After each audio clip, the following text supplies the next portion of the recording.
Yerushalmi Kiddushin, on continue là, on s'était arrêté, Bezrat Hashem, Daf Dalet, Amud Aleph à une dizaine de lignes d'en bas.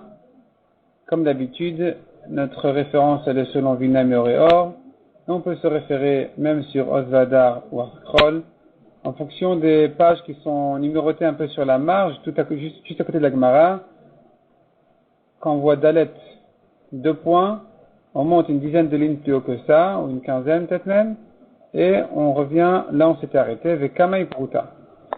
Vekamay Pruta, Echad Mishmona Beisar Italki. Combien c'est une Pruta, qui est donc la somme des Kiddushin d'après Beth Hillel? 1/8, Echad Mishmona 1/8, Beisar Italki du Isar italien. Tane. La Gemara nous ramène ici 2 braïtot. Une braïta qui dit à Isar, Echad Mesim Varba Bedinar Kesef. Le Issar, lui-même, combien il fait? On a dit la Pruta par rapport au Issar. Le Issar lui-même, combien il fait? La Braïta commence à nous dire, le Issar, c'est 1/24 du dinar d'argent. Dinar kesef echad mesrim varba et dinar zahav. Le dinar d'argent, il fait 1/24 du dinar d'or. Tane Rabbi Chia. Sil'a arba dinarim. Un sela, c'est 4 dinarim. Shesh ma'a kesef dinar. 6 ma'ot, c'est 1 dinar. Shne pundionin ma'a. 2 pundionim, c'est une ma'a. Shne isarin pundion. 2 isarim, 1 pundion. Shne mesumisin isar. Et 2 mesumisin, ça fait 1 isar. Shne gradionitas mesumas. 2 gradionitas, ça fait 1 mesumas. Et shne prutot, gradionitas. 2 prutot, ça fait 1 gradionitas. Maintenant, si tu fais le calcul, depuis la pruta jusqu'à la ma'a, combien on a? Salkin, echad mishloshim ushnaim le ma'a. Il se trouve que la pruta, elle fait 1/32 de la ma'a. Le calcul est très simple, parce qu'on a vu ici que une ma'a, c'est 2 pundionim, fois 2 isarim, ça fait 4 isarim.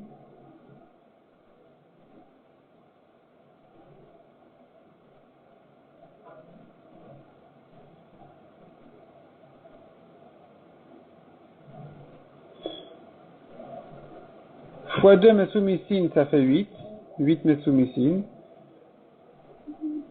Fois 2 cardionitas, ça fait 16. Fois 2 prutot, ça fait 32. Donc la pruta, elle fait 1/32 de la ma'a. Amar Bizira. Bime Rabbi Simai. Ce qu'on a dit, c'était du temps de Rabbi Simai. Verabotenu, asu ota echad mikavdalet le ma'a. Mais nos maîtres ont calculé que ça fait 1/24 de la ma'a et pas 1/32.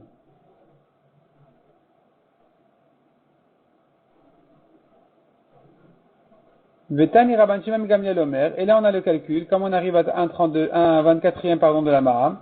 Rabban Shimon il dit, Shloshat dursim ma'a, shne nitim drusa, shne shamin nitim, shne prutot shamin.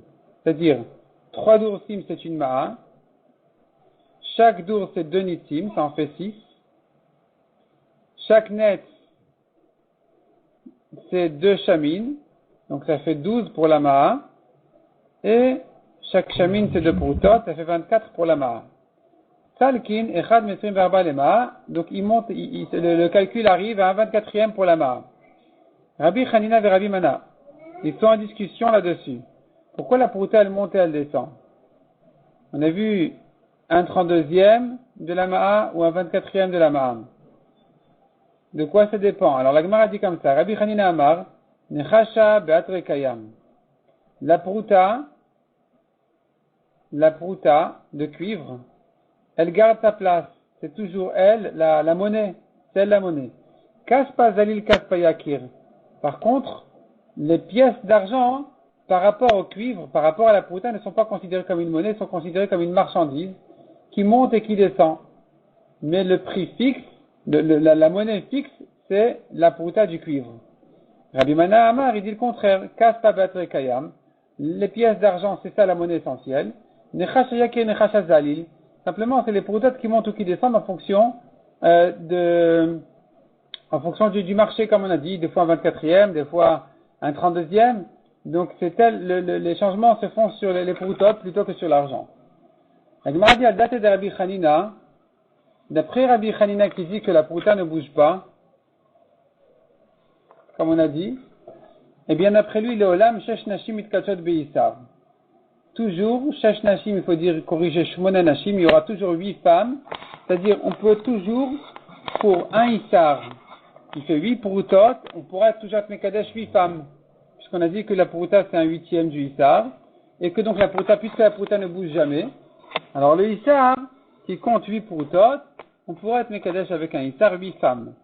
À dater de Rabbi Mana, mais d'après Rabbi Mana qui dit que la prouta elle bouge, alors on ne peut pas se fier vraiment à la prouta. Permim shesh, permim shmoné. Des fois 6, des fois 8. Ça dépend combien de proutot nous avons dans le issar. S'il y a 6, alors 6 femmes, s'il y a 8, alors 8 femmes. Chilfai Amar. Chilfai, c'est le nom d'un chacham. Dans le Bavli, on l'appelle Ilfa. Toute une histoire dans la Gemara dans Bavli, dans Ta'anit, où Ilfa est allé avec Rabbi Yochanan.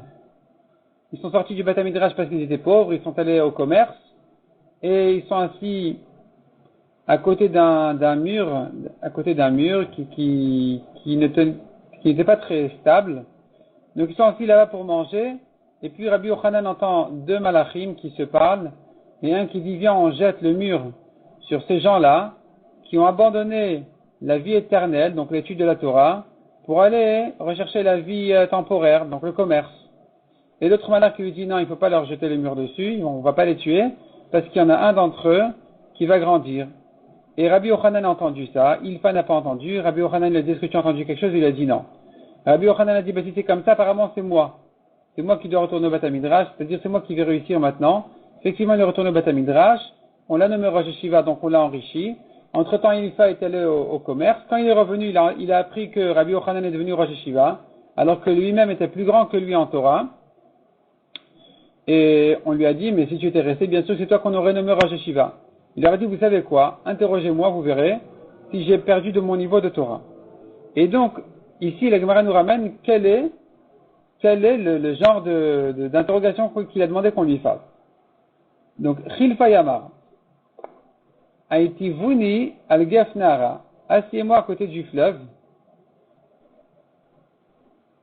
De la Pekit Matnita de Rabbi Rabba mi Matnitin. Si je n'arrive pas à sortir une preuve sur les Braïta de Rabbi Chia le Grand, d'une Mishnah, c'est-à-dire si je ne trouve pas sur une braïta de Rabbi Chia, une braïta qui était retenue par Rabbi Chia, donc Rabbi Chia il avait vérifié toutes les braïtot. Les braïtot que Rabbi Chia a retenues étaient les braïtot essentielles, les braïtot bien, corrigées. Et donc, il disait, regardez, si vous m'amenez une braïta que je n'arrive pas à vous trouver une preuve de la Mishnah, alors Zarkun ilenara, jetez-moi au fleuve. Amrinle, et ils lui ont posé des questions, ils n'ont pas eu peur de lui demander. Ils lui ont demandé, dis-moi, Ve'ataner Rabria, Silar Badinarim. Rabbi Chia a ramené dans une braïta, un sela vaut 4 dinarim. Où tu as vu ça dans la Mishnah? Amar il leur a répondu, Uf anantninta, on a pris ça dans la Mishnah, qui dit, Kamatea sela chasera, veleye baonaya. Combien quelqu'un qui a vendu un sela, combien il manquait du sela, pour dire, c'est pas un manque suffisamment important, pour dire qu'il a trompé son acheteur. Donc, Kamatea sela chasera, combien peut manquer du sela, veleye baonaya, pour dire, non, ça s'appelle pas encore qu'il l'a trompé. Rabbi Meir Omer Arba Isarot, 4 Isarot qui manquent du Sela. Le Sela, il a été usé. Il pèse moins qu'un Sela habituel. Et donc, il vaut 4 Isarot de moins. Ce qui correspond, mais Issar les dinars. Un Issar pour chaque dinar. Ça veut dire qu'il y a 4 dinarim dans un Sela. Et que de chaque, il y a 4 donc dinarim dans un Sela, c'est ça. Et que de chaque dinar de ces 4, il manque un Issar. S'il manque donc 4 Issarot du Sela en question, en tout, alors, ça s'appelle que il ne l'a pas encore trompé. Amarle, très bien, donc voilà la preuve, qu'il y a 4 dinarim pour un Sela. On vient de dire ici, 4 Issarot, un Issar par dinar. Ça veut dire qu'il y a 4 dinarim dans le Sela. Amar, la deuxième question. Vatan Rabbi Shashma Kesef Dinar. Rabbi dans une braïta a dit, il y a 6 ma'ot dans un dinar. Où on a vu ça dans le Mishnayot. Amar le Ufanat Ninta. On a pris ça dans la Mishnah. Qui dit, Aona Arba Kesef. Mesrin Varba Kesef Leselash tout amekar. Aona, c'est-à-dire si le vendeur a trompé son acheteur. Combien de différence dans les prix il doit y avoir pour considérer ça comme une ona, il est trompé? Alors on évalue comme ça. 4 arba kesef, 4 maot, mesim d'arba kesef le sela, sur 24 maot qu'il y a dans un sela, ce qui fait donc shtout amekar, un sixième, parce que 4 sur 24 c'est un sixième. Shtout, c'est un sixième, la mekar de l'achat. Donc si maintenant tu me dis qu'il y a dans un sela 24 maot, alors on a dit, on vient de prouver déjà juste au-dessus qu'il y avait 4 dinarim dans un sela. Donc il faut dire qu'il y a 6 maot dans un dinar. Puisqu'il y a 4 dinarim dans un sela qui compte 24 maot, donc dans chaque dinar, il y a 6 maot. Voilà une preuve de la Mishnah pour la braïta de Rabbi Chia qui dit 6 maot par dinar. Troisième question. Amar le vatan Rabbi Chia. Shne pundionin ma'a. Encore une braïta de Rabbi Chia. 2 pundionim valent une ma'a. On a vu ça dans la Mishnah. Amar le nafanan ninta. On a appris ça dans la Mishnah. Noten sela ou pundion leshana. C'est tout un calcul où en réalité quelqu'un qui a été makdish, il a été makdish son champ, il a consacré son champ, et la Torah a fixé un prix pour le racheter. La Torah a fixé un prix pour le racheter, 50 laïm jusqu'au Yovel. Si, c'est-à-dire il était makdish juste après le Yovel, au début de la première année, quand il veut le racheter, il doit donner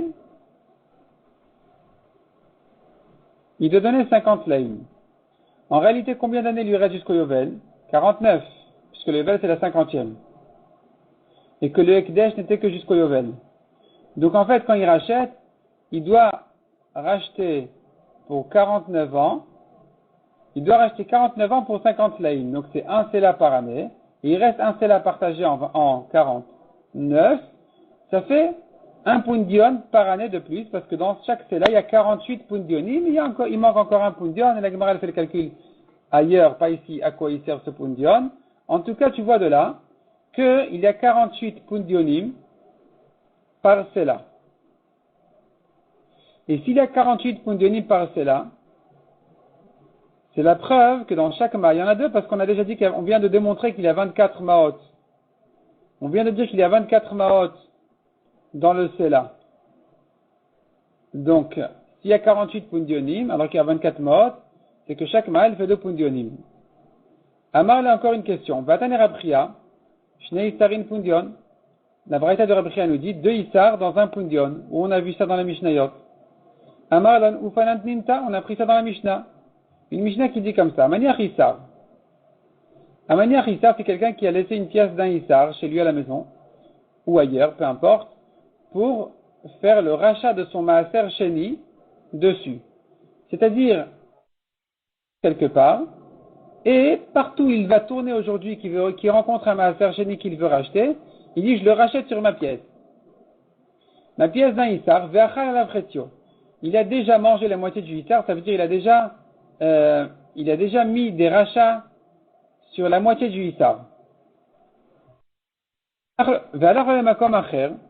Il est allé ailleurs avec son fameux Issar, là où il est arrivé, il voit un pundion. Il vaut cher là-bas, il voit un pundion. Alors, puisque la pièce qu'il a dans sa main a doublé de prix, elle vaut le double, alors maintenant il aura le droit de profiter donc de la moitié du Issar qu'il tient dans la main. Combien il lui reste à profiter? Donc un demi-Issar. Puisque ici le Issar, il voit un pundion, donc un demi-pundion il peut profiter ici. Quand il profite ici un demi-pundion, ça correspond en fait à un Issar, tout simplement. Mosif à la voix d'Issar. C'est-à-dire comme ça, le Issar qu'il a, il est devenu 2 Issarim parce qu'il est devenu un Pundion. Et donc, la moitié de ce Issar qui est devenu 2, ça a déjà été usé. Donc, un Issar, il ne peut plus prendre. Et l'autre moitié qui est devenu un Issar entier, il peut en profiter ici. Donc, tu vois clairement de là que dans le Pundion, nous avons 2 Issarim. Le Issar, il fait la moitié d'un Pundion. À Marley, on a continué à lui demander, Vataner Apriya. Après, il nous a dit, Shne Mesumisin Issar, Shne Cardinates Mesumas, Shne Prutot Cardinates. Dans la braïta de Rabbi Chia, que le Issar, il fait 2 Mesumisin, qui font chacun 2 Cardinates, qui font chacun 2 Prutot. Donc finalement, la Pruta, elle fait un 8e du Issar. Où est-ce qu'on a vu ça dans les Mishnayot? Amar la Nafalan Ninta, il leur a dit, c'est notre Mishnah, on l'a vu clairement. Vekam et Pruta, Echad Nishmana B'Issar Italki. Combien elle fait la Pruta? Un 8e du Issar. Vekonet Atma Beget, on l'a vu dans la Mishnah, une femme, elle se sépare de son mari, elle s'acquiert elle-même par un guet, dirtiv, Vekatav la Sefer Kritut Vegomer. Donc la Torah dit clairement, et le mari lui donne un guet, et elle peut se remarier. Uvmita Tabal dirtiv, je sais qu'elle se libère de son mari par la mort du mari. Peut-être que non, peut-être que quand son mari il est mort, elle ne peut plus se remarier. Qui dit qu'elle peut se remarier? Dirtiv. La Torah dit clairement, Okiyamut Aisha Acharon.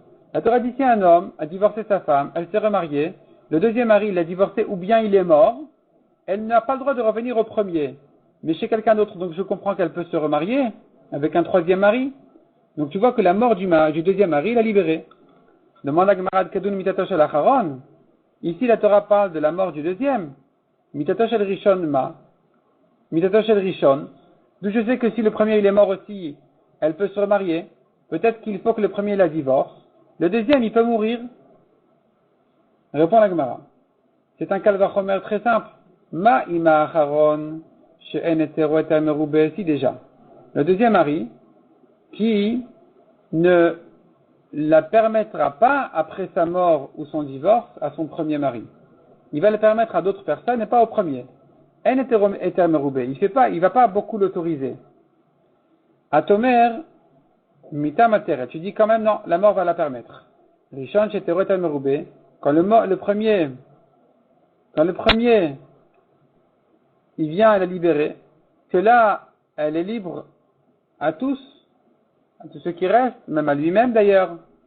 Et Nadine Chete Amita Materet, n'est-ce pas que puisqu'il est plus facile, la première séparation, elle va complètement, elle va plus s'autoriser que la deuxième. La deuxième ne l'autorise pas au premier mari. La première séparation l'autorise aussi au premier mari. Elle peut revenir chez son premier mari. Kalvachomer donc, que ici, par la mort aussi, elle sera autorisée, puisque c'est plus facile, le premier divorce, la première séparation, elle est plus forte, alors évidemment que la mort aussi est capable de le faire. Amar Rabbi Chuna. Rabbi Chuna, il dit, c'est pas la peine de faire un kalvachomer, c'est un pasuk qui le dit clairement. Karia Amar Shamita Materet, on apprend du pasuk que la mort la permet. La Torah, parlant du hiboum, elle a dit, 2 frères qui vivent ensemble, un qui est mort, sans enfant, etc. Elle fait hiboum.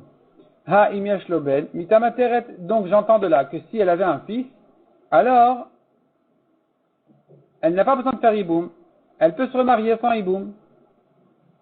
Donc tu vois que la mort de son mari l'autorise. Amar Rabbi Yossi Rabbi Boun. Il dit mais non.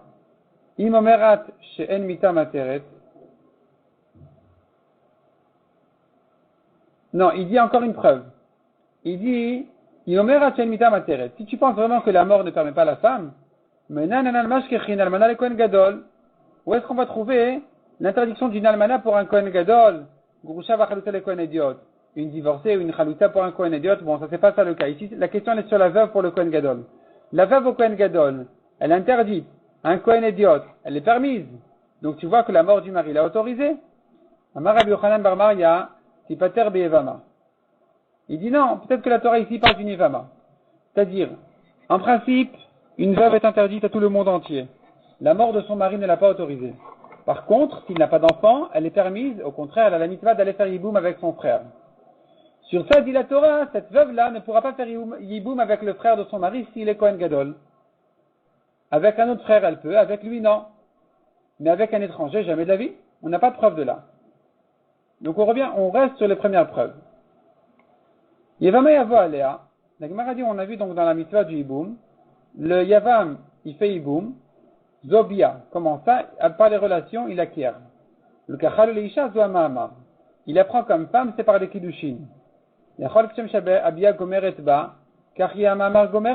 Peut-être que de la même manière que les relations, il l'acquiert au Yavam complètement, de la même manière les Kiddushin aussi, ils font d'elle sa femme. La Torah dit, il lui fera Yiboum. Il raconte la parachakula les Yiboum. La Torah ici finalement elle conclut en disant, il n'y a que le Yiboum, donc les relations, qui font d'elle sa femme. Mais sans les relations, même les Kiddushin, c'est pas valable Minatora pour une Yevama. Abia Gomer etva ven mamar gomerba. Seule la Bia fait d'elle sa femme, mais pas les Kiddushin. Si c'est comme ça, à quoi sert les Kiddushin de la Yevama? Le Srala Achin, eh bien, ça sert à l'interdire sur les frères. Elle n'a pas le droit d'aller se marier avec les frères de celui, donc du Yavam, qui lui a fait des Kiddushin déjà. C'est-à-dire, si Rouven il est mort, Shimon a fait des Kiddushin à la Yevama, elle ne pourra pas faire Yiboum avec Lévi. Elle n'est pas encore acquise complètement à Shimon, mais au moins ça va lui interdire le Yiboum avec d'autres frères. Rabbi Shimon Omer, Ama Amar, o connaît ou le connaît. Lui il est en doute, est-ce que les Kiddushin pour une Yevama, ça l'acquiert ou pas? Maïtama de Rabbi Shimon, quelle est sa raison? Yevama Yavo Alea, Zéabia. Quand la Torah dit Yevama Yavo Alea, le Yavam il fait Yiboum, donc ça c'est des relations.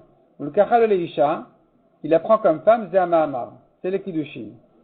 Donc la Torah a parlé des deux manières de prendre cette femme-là, et donc, Keshem Shabia Gomer Etba, Karia Mamar Gomerba, on pourrait dire de même que la Bia, elle l'acquiert complètement le mal. Oh, ou peut-être non. Il va y avoir l'air, la Torah a parlé que des relations, Vari les Kuchalo, c'est que par les relations qu'elle est acquise, qu'elle est sa femme. Va Mamar Loïl Bakloum, mais le Mamar des Kiddushin ne fait rien du tout pour elle. Donc c'est pour ça que Rabbi Shimon il est resté en doute. Rabbi Elazar ben Arach Amar. Amar connaît Kinyan Gamour Beyevama.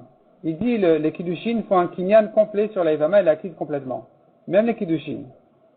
Donc finalement on a trois avis. Soit que la Bia, soit on est en doute, Rabbi Shimon qui est en doute, si c'est la Bia ou les Kiddushin. Si la Bia ou les Kiddushin, si les Kiddushin aussi ça va. Et lui qui dit c'est que les Kiddushin. Non, pardon. Je reprends. Selon le premier Tana qu'on a vu ici, la Bia, les Kiddushin c'est rien. Selon le deuxième, c'est un doute. Selon le troisième, Rabbi Elazar ben Arach, c'est un Kinyan. Amamar connaît Kinyan Gamour Beyevama. Matamad Rabbi Elazar ben Arach, quelle est sa raison? La Torah dit le Kachal Isha, il apprendra comme femme, Areu Kiddushé Isha. C'est comme des Kiddushin habituels d'une femme. Ma Kiddushé Isha connaît Kinyan Gamour, on efface le mot suivant Beyevama. Amamar connaît Kinyan Gamour Beyevama. De même que les Kiddushin sont un Kinyan entier pour une femme habituelle, de la même manière, le Mahamar, donc les Kiddushin pour une Yevama, ça l'acquiert complètement. Ezeu Mahamar Beyevama, qu'est-ce qu'on appelle un Mahamar? Arat Mekudeshet Libekesef ou Beshvekesef. Des Kiddushin habituels. Et sur ça, c'est posé la question, comme on a vu tous les avis, est-ce que ça marche ou ça marche pas? Donc il lui dit, voilà, tu me Mekudeshet à moi pour de l'argent ou une valeur d'argent. Rabbi Trakshal, Vela Malenan Amrin, pourquoi on ne dit pas dans la Mishnah? Il se rapporte sur la Mishnah qui a dit que la Yevama, elle se reprend, elle s'acquiert à elle-même, par la mort du Yavam, ou bien par la Khalita. Il demande bien autre chose. Il y a la Khalita de son ami. S'il y avait deux femmes mariées, à ce mari-là qui est mort, dès qu'une d'entre elles a fait Khalita, la deuxième aussi elle est libre automatiquement. Donc on aurait dû dire dans la Mishnah que la Yevama peut se libérer aussi bien par sa propre Khalita que celle de son ami. La Mishnah aurait dû dire, donc la demande à Gemara, Velama lenan amrin. Pourquoi on ne dit pas dans la Mishnah ben ba khalitata, ben ba khalitata chaverta, aussi bien par sa propre khalita que la khalita de son ami, la deuxième femme. Chazar Amar lui-même a répondu à sa propre question, est revenu et a dit matninan. Qu'est-ce qu'on a dit dans la Mishnah? Ba khalita, lo khalitata. La Mishnah a dit elle s'acquiert par la khalita. Elle dit pas par sa khalita, elle. Par la khalita de manière générale. Ça peut concerner soit la sienne, soit celle de son ami. Donc, les deux khalitot sont bonnes pour la libérer.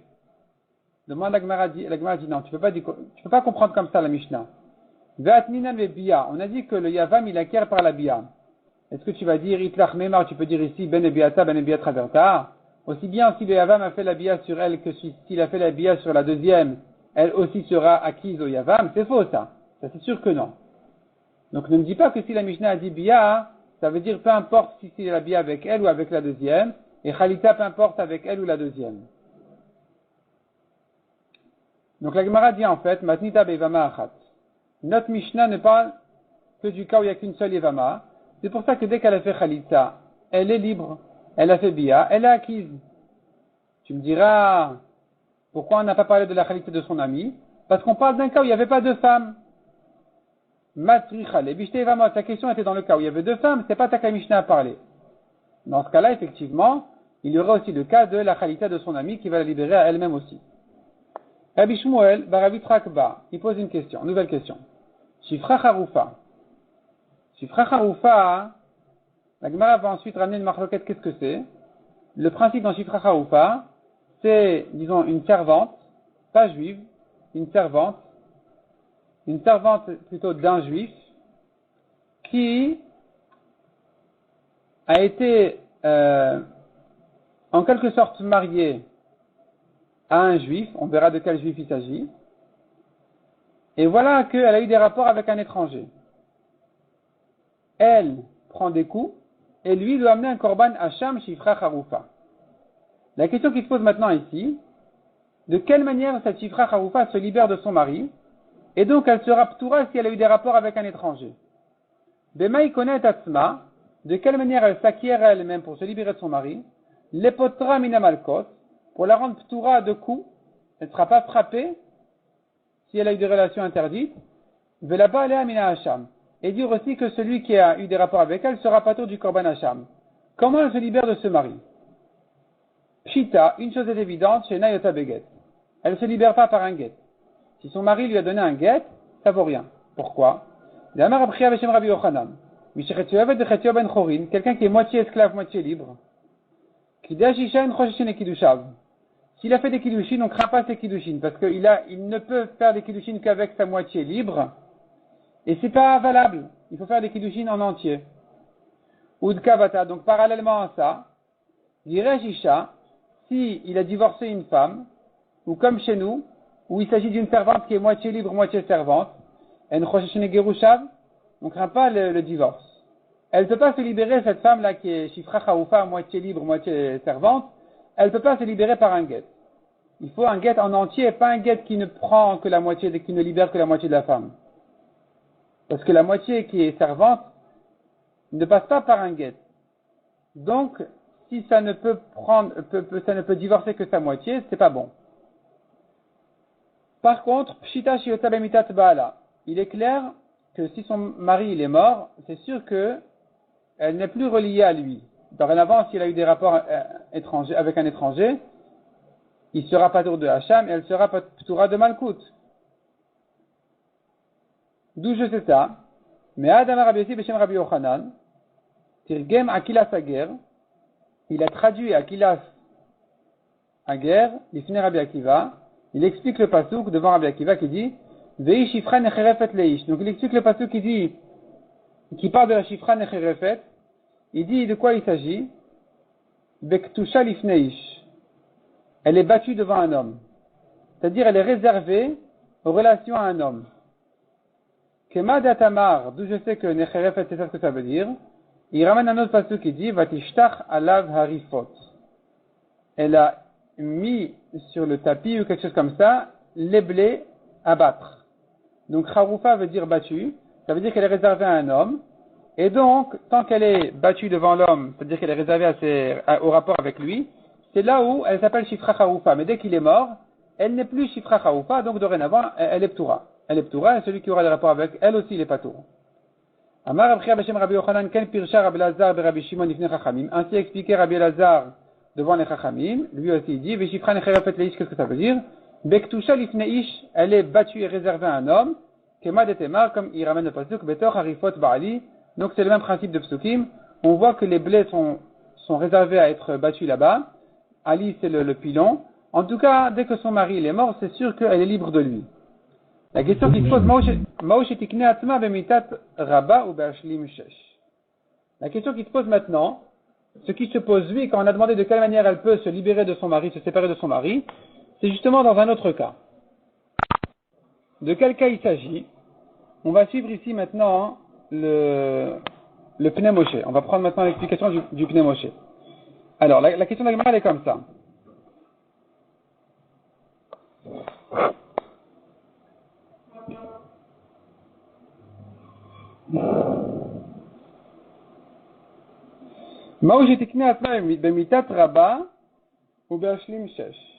Si son maître il est mort, ou bien que elle a terminé les 6 ans de travail, est-ce qu'elle se libère maintenant de son mari, oui ou non? La Gemara dit, explique-toi de quoi il s'agit exactement. Quelle est la question ici? Matrichale, quelle est sa question? Que Rabbi Akiva, est-ce que sa question elle est selon Rabbi Akiva? C'est pas possible. Et Rabbi Akiva Amar, Rabbi Akiva il explique de quoi il s'agit exactement la Shifra Chaoufa de la Torah. Mais Shechetia Shifra Vechetia Bat Chorin, il s'agit d'une servante qui est moitié servante, moitié libre. Mais Morezet le Ben Chorin à Katuv Medaber, et qui est fiancée en Kiddushin à un homme libre, à un juif normal. C'est ça que la Torah vient dire, elle est Shifra Chaoufa, et si quelqu'un d'autre a eu des rapports avec elle, il est Chayav Korban Hasham, elle est Chayavet Malkut. Donc on reprend, elle est moitié libre, moitié servante, Mekudeshet à un homme libre. C'est de ça qu'il s'agit. Et donc, si tu penses maintenant comme Rabbi Akiva, quelle est la question maintenant? Son maître il est mort, on a terminé les 6 ans, qu'est-ce que ça peut bien faire? Le mari, il est libre, donc il n'a pas de maître, il n'a pas de 6 ans. La femme, elle est moitié libre, moitié servante. Tu vas me dire, son maître il est mort, alors elle a perdu les kiddushin de son mari, quel rapport? Quel rapport? Un homme, un juif est venu, il lui a donné des kiddushin sur sa partie libre. En quoi ça pourrait la libérer des kiddushin de son mari, le fait que son maître il est mort ou qu'elle ait terminé les 6 ans? Il ne s'agit pas non plus de 6 ans aussi, parce que c'est une servante Goya d'un juif. Donc il n'y a pas de question à poser selon Rabbi Akiva. Beram, qui est Rabbi Shmuel Tzrichale. La question est selon Rabbi Shmuel. De Rabbi Shmuel Amar Shifra Knanit Anestua Leved Ivri Akatuv Medaber. Lui il dit il s'agit d'une Shifra Knanit, une servante complètement servante Goya d'un juif, qui était mariée à un Eved Ivri, puisque la Torah a permis ce mariage exceptionnellement pour un Eved Ivri, un serviteur juif, son maître le marie avec une servante Goya pour qu'il lui fasse des petits esclaves. Et donc ça c'est considéré par la Torah comme un mariage à Katuv Medaber, c'est sur ça que la Torah dit la Shifra Charoufa, que si elle a eu des rapports avec quelqu'un d'autre que son mari le Eved Ivri, eh bien l'autre sera Chayav de Korban Hasham et elle de Malkut. Il n'y souhaite Torahen, je vais bien entendre que ce soit un mariage de la Torah, malgré qu'en principe il n'y a pas de mariage avec une servante. Comme dit la Torah ici, Madonna Viten Loisha, si son maître lui donne une femme, le Tsucha de Ela, la question ne se posera que justement sur ça. Est-ce qu'elle peut s'acquérir, donc se libérer du mariage de son mari, le Eved Ivri, si son maître est mort? Le maître de qui? Du mari. Le maître du Eved Ivri, il est mort. Le Eved Ivri doit se libérer. S'il se libère, il n'a plus le droit à une servante. S'il n'a plus le droit à une servante, alors la servante qu'il a déjà mariée, à qui il a donné des kiddushin, n'est plus à lui. Il ne peut plus rester avec lui, les kiddushin, ils sautent automatiquement peut-être. C'est ça la question justement. Ou bien s'il a terminé les 6 ans de travail chez son maître, alors son maître n'a plus à le faire travailler, n'a plus à le marier avec sa servante. Donc maintenant les kiddushin qu'il avait donné à la servante, ils sautent automatiquement, sans rien. C'est ça la question. Est-ce que je dis que les kiddushin sautent automatiquement, et que donc dorénavant il n'y a plus de Shifra Chaoupa, ni de Korban Hasham, ni de Malkut? Ou bien je dis que non, les kiddushin qu'il y a eu avant, ils sont encore valables, ils vont pas sauter comme ça sans rien. Même si le Eved Ivri se libère, et qu'il n'a plus droit à cette servante-là, mais les kiddushin sont encore des kiddushin. Ou Kemande Amar, et comme qui ça va cette question-là? Comme celui qui dit En Eved Ivri Oved Ayoresh. Le Eved Ivri, donc ce serviteur juif-là, quand son maître il est mort, il s'en va. Il ne va pas continuer à travailler chez l'héritier. S'il continue à travailler chez l'héritier, il est encore Eved Ivri. Il ne se libère pas. Il a droit encore à la servante. Donc c'est sûr que les kiddushin ne sautent pas. Nous on parle après celui qui pense que les kiddushin, que il ne travaille pas chez l'héritier, chez le fils peut-être, mais pas s'il n'y a pas de fils, il n'y a qu'une fille ou un frère, il ne va pas aller le travailler. Dans ce cas-là, se posera la question, puisque l'évêque d'Ivry, il est libre, il n'a plus droit donc à sa servante, à cette servante-là, donc c'est sa femme, donc peut-être que les kiddushin automatiquement il s'annule, ou peut-être que non. C'était ça la question justement c'était ça la question qu'il avait posée, et on n'a pas de réponse ici dans la Gemara.